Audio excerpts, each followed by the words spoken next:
The root of all the work that I do is storytelling.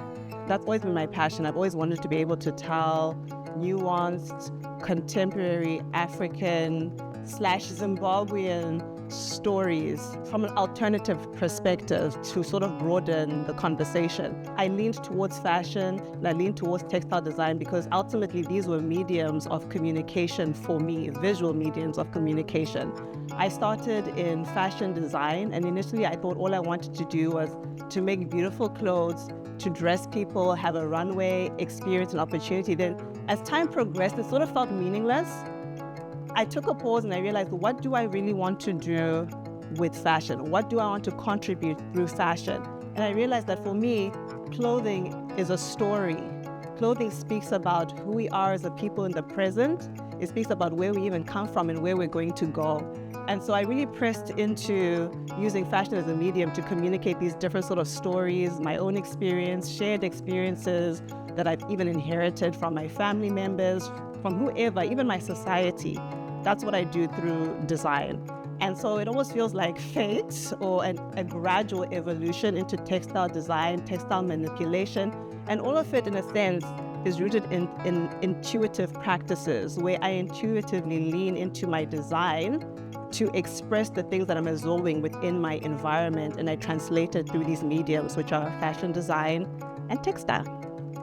So the name House of Stone came from Zimbabwe, which means Zimbabwe. And I think when I started House of Stone, honestly, I just wanted to create a brand that reflected where I came from. I wanted to represent Zimbabwe, and I wanted to represent it in a positive light through fashion. So I think maybe it's like my proudly Zimbabwean self that leans towards calling it House of Stone. Obviously, I played with the spelling of it, spelling house H-A-U-S. And honestly, that was purely inspired by my mother, who never spelt names the way they were meant to be spelt. So I kind of took that and then spelled it H-A-U-S, only to later find out that house actually means house in German, Afrikaans. So it was sort of just intuitive and global, and that's who I am. So I think nowadays I begin to trust my intuition when it comes to things and just lean into who I am. And ultimately, later on in life, I always find out that it made perfect sense.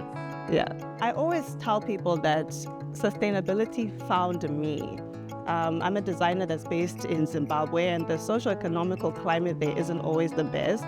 And I think I now had to lean into my resourcefulness. As a Zimbabwean person growing up in Zim, my grandmother was resourceful, my mother was resourceful. It didn't really matter where they even came from a privileged background. It was just a way of being for us. Upcycling, recycling, it was just what we do. It was like, how do we make the most out of a little?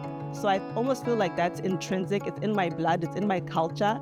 And when I started my fashion brand, I had no idea that fashion could be so costly. And the thing is, this was my passion. This was the only thing that I knew how to do, but I had limited resources.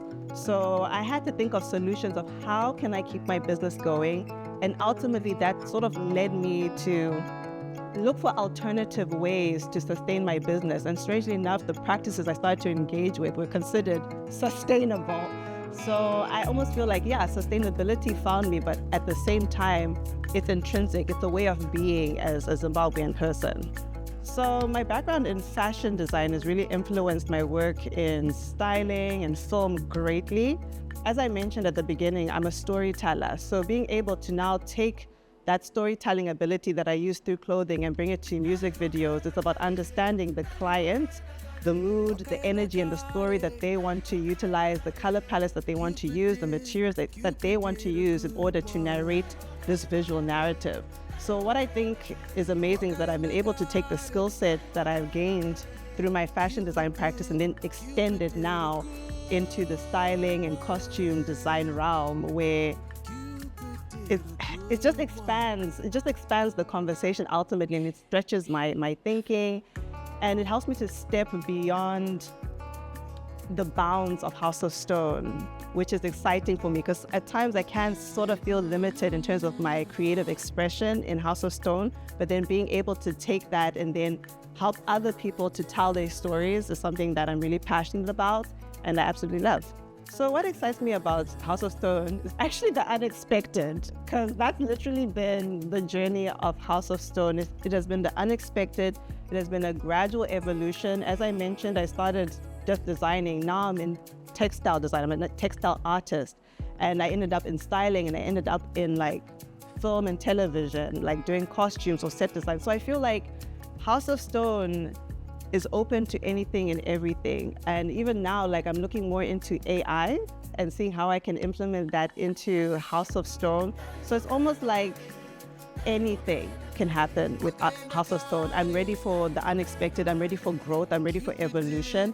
And I think that's been the exciting thing about having my own brand, is in a sense being able to dictate the path that it takes, being able to take things that inspire me and then translate it into House of Stone and make it evolve into something that is transcendent and that hopefully impacts people on a deeper level than it just being about clothes, but plays a part of cultural preservation, a part of our Zimbabwean and African narrative, and it helps to expand that conversation about who we are as Africans on the globe, but doing it through clothing. So I just pray that that experience and that journey of mine just continues to go as it's going, and it seems to be going upwards and forwards.